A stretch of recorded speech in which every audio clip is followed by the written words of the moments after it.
Hey there, it's Dusty Thunder again, and I have another Reddit AITA story for you. This one is, am I the Thunderhole for selling my brother's and sister-in-law's belongings and keeping all of the earnings for my niece? A month ago, my brother and sister-in-law died in a car accident. They left behind my niece, Isla, one female, and no will to state their wishes for her or their home. Gosh dang. My sister-in-law's family immediately stated their intentions to not take in Isla. From my understanding, no one on that side of the family is financially stable. My sister-in-law's mother works a part-time job at Walmart, and her sister has 5 kids of her own who struggled in school and who are perfectly content with working part-time retail jobs and living paycheck to paycheck. In the same conversation regarding Isla's future, my sister-in-law's family keenly inquired about taking the cars. Both are paid off and less than 3 years old, taking the TV, Sony 65-inch, taking furniture, and splitting whatever money is left over for my brother and sister-in-law's accounts after their estates have been settled. Honestly, I don't think the sum of their accounts is a lot because my brother and I would often talk finances. I think they maybe had $5,000 between them. To be blunt, I was livid. My husband and I immediately stated that Isla would be staying with us. And additionally, outside of any sentimental items, the majority of the remaining possessions would be sold in an estate sale, along with the cars, with 100% of the earnings being put into a bank account and college savings account for Isla, because I imagine that her parents would have wanted that for her. They hadn't opened a bank account for her, so we decided to get that started. Our son Luke is the same age as Isla, and we would want for her to be set financially just as we have started for Luke. Sister-in-law's family fought back, saying that isn't fair. They lost sister-in-law, and she would most definitely have wanted for them to have some of their things. Her mother and nephew really want the cars because they can't afford ones of their own, but also they aren't offering to help with raising Isla. They said they'll babysit if needed, but she'll have to figure out her own finances down the road if she decides to go to college. They said if, because none of them went to college, and they figure Isla might not go either. Am I in the wrong to deny them the cars or some non-sentimental belongings? I'm honestly 100% thinking of Isla and making sure she gets everything her parents have left for her. I think she deserves everything. This isn't to say that my husband and I won't contribute to her growing funds. We will, of course, by adding more to her savings and college funds, just as we do for Luke. My family will also be contributing. Am I the Thunderhole?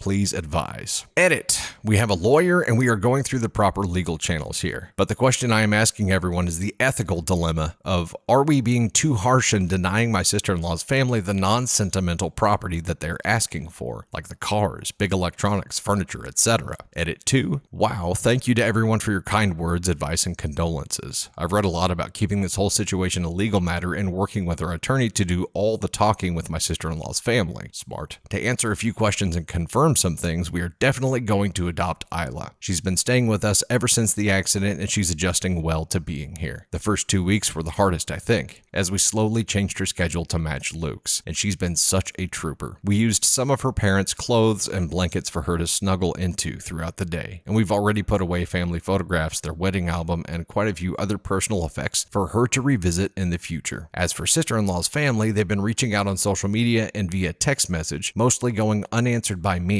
and addressed by our attorney, and hopefully they'll shape up so they can stay in Isla's life. I do think my sister-in-law would have wanted her daughter to at least know her family, but after this, I can't think of letting them be alone with her, so we'll do supervised visits, hangouts, and family parties. Once again, we deeply appreciate all of you for your input. If anything major happens, I'll be sure to post an update. For now, the weather's unusually tolerable for February, so we're busting out the wagon and taking the kids to the park. Thanks again. Stories like this give me the salty slug feeling. I'm just imagining kids being put in that situation, and she's 1, has no idea what's going on, but thank goodness that someone stepped up to help her, because sister-in-law's family not only just wasn't able to, flat out didn't want to, had no interest in anything regarding the 1-year-old baby girl that was left behind, but had lots of interest in the paid-off vehicles and in the big TV. And I think that says pretty much everything you need to know right there. Screw that. If you're not going to step up and do anything to help take care of this 1-year-old or be a part of her life or contribute in any way, shape, or form, and the only thing that you want to know is who's getting the cars, sister-in-law's entire family is a bunch of ass bags, and they are on the ascon scale. Let's find out where they are.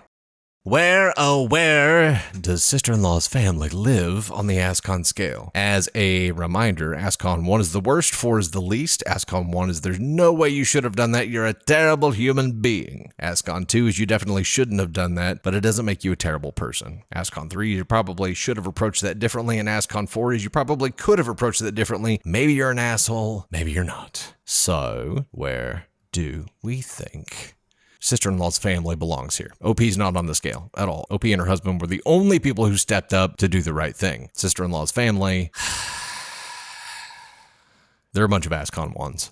I don't think there's any other way to approach it here, because when faced with the choice of being involved or showing concern for a child or potential vehicles that they could get for free, they only cared about the cars. They only cared about the TV. They couldn't give a shit less about the 1-year-old baby girl who had just lost her freaking parents. ascon 1s. Whole damn family of them. I wouldn't do unsupervised visits with them either. I don't think that's a family that you want Isla growing to be super close with. I mean, surely they wouldn't try to use her to pull some kind of BS, but you never know. OP, you did the right thing, and my God, what a terrible, terrible scenario. I just can't imagine a kid being put in that kind of situation and there being only one person or one couple who's willing to step up and help them. And I know there are a lot of kids out there who end up in similar situations and don't have that one person. I know that kind of shit exists. I just don't like to think about it because there's nothing I can do to fix it, and it just makes me feel like shit. So stories like this make me feel like shit. Cool.